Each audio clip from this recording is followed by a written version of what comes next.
Early career researchers is around time management and productivity. So today we are going to talk about how to prepare for R01 deadlines. If you're new around here, my name is Sarah Dobson. I'm a research grant consultant, and my team and I help early career researchers get funded at NIH. So let's talk about how to prepare for NIH deadlines. What's actually involved in that?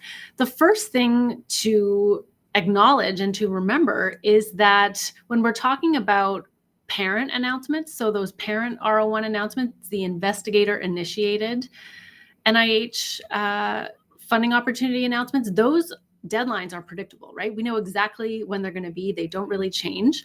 And because they're predictable, that allows you to plan well in advance, even if you choose not to. But that's exactly what we are talking about today, is how to make sure that you're planning well in advance to take advantage of that predictability. Right? So my very first and strongest recommendation for you when it comes to planning for an R01 deadline is to get really clear on your overall program of research and where it's headed, right? You need to know where you are going and then sort of make sense of and figure out how you're going to get there, which projects you're going to focus on first, which ones come next. And you're going to always have different projects at different stages of development and execution and wrapping up, especially, the further along you get in your career, you're just going to be managing projects at different stages of completion, right? And so thinking about sort of how you want that to look from the outset is really important. And that's because it allows you to sort of lean into that predictability of those deadlines, right? And I know some of you are going to be wondering, well, what about those opportunities that just come up? What about those special calls for applications? How do those fit in when we can't predict when they're going to be or what the deadlines are? And to that, I say, it's the same answer. Right? You still have to have a really strong sense of your overall program of research and where you want to go. And then if these sort of ad hoc opportunities come up, you can then decide whether it's worth your time to respond to one of those special calls for applications that will derail you from the original plan that you'd made, right? And sort of a risk-reward calculation in that sense, right? If you have a set plan, you know the sort of predictable schedule you are on for your R01s and for any other sort of predictable grant deadline, right? If you know what that is, and then something comes up that seems like a perfect fit for what you want to accomplish, that's a decision you have to make. You have to decide whether it's worth your time and your energy and your effort to prepare this special application that will take you away from the original plan that you had made. And only you can decide that, right? But it is a decision to be reactive versus proactive, which is what you would be doing when you're following that sort of predictable schedule, right? And in general, I would say it makes good sense to be proactive most of the time and selectively reactive.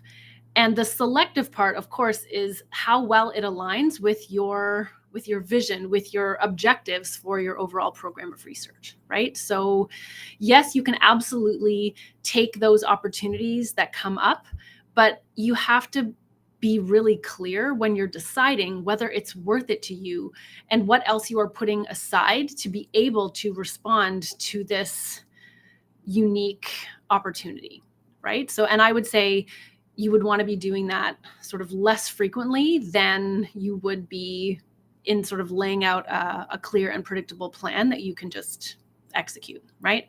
So that's number one, is getting really clear on your program of research so that you can map out a sort of a big picture schedule and plan for which projects are kind of in your pipeline first versus which ones come a little bit later, and all of the associated, sort of publications and preprints and everything else that needs to sort of fall into that pipeline as well to be able to make those grants as competitive as possible. So that would be my number one piece of advice, is to plan your overall grant strategy based on your program of research.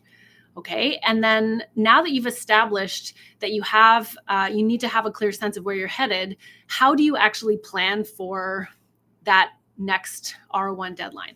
So what I recommend first that you do is to assess your weekly protected writing time. So how much time do you have available every week to write? And I'm talking daytime, weekday hours. We're not getting into weeknights and weekends and all of the time that is not part of your sort of official professional schedule, right? We're talking daytime, weekday hours, which are really your best hours. So how many of those are you spending writing? Or do you have available to write? And let's also assume that you are unable or unwilling to expand the number of hours that you have in a week to write. So let's just take whatever that number is, right? So you have that number. You now know what you have to work with on a weekly basis. Next, we want to strategically assign that protected writing time. So that writing time is for everything, right? It's for grants, it's for papers, it's for conference abstracts, it's for everything, right? And so how are you currently spending that time? And if you think about the next R01, for example, that you want to submit, what writing needs to be done to make that happen? Do you need to get a paper out the door or a preprint out the door to make your chances of success with your grant higher? So think about that first of all. What writing needs to be done before you even get to the R01 itself? And then when you're looking at the R01, you need to figure out how much time that's going to take sort of realistically to get done. I mean, you need to figure out how much time the other writing is going to take realistically. But when we're talking about the R01 itself, you need to figure out, realistically, how much time is it going to take me to write this R01? And I know it can be tricky if you don't have any idea about how long it's going to take, if you've never done this before, if you haven't really sort of tracked how long it takes. And it really, truly does depend on a bunch of individual circumstances, how long it actually takes to write an R01. But I do want to suggest to you here that it is possible for you to decide in advance how long certain writing projects are going to take. And when I say writing projects, I'm talking about, writing your aims page, writing your significance section, writing your innovation. So you can decide in advance how much time you are going to spend writing a draft of each of those. And that is a way for you to gather some evidence about how long it actually takes you. So there is always going to be a bit of uncertainty in the mix, and it does truly depend on a lot of factors, but you also have a certain amount of control over how much time you do spend. So for example, you could say, I'm going to decide in advance to spend 2 hours writing a good draft of an aims page. And that's just how long I have. And so that's how long it's going to take me.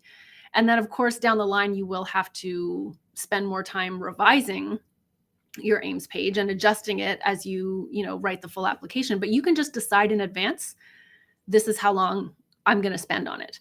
And then you'll learn as you are doing it that it might take longer than that. The 2 hours that you have was maybe a bit unrealistic, for example. But for some people, that might be perfectly fine to get a decent draft out and then, start working off of that draft, right? So again, you do have a certain amount of say in how long things take, but even just as a way for you to sort of use some trial and error and figure out how long certain aspects of the grant writing process actually take you.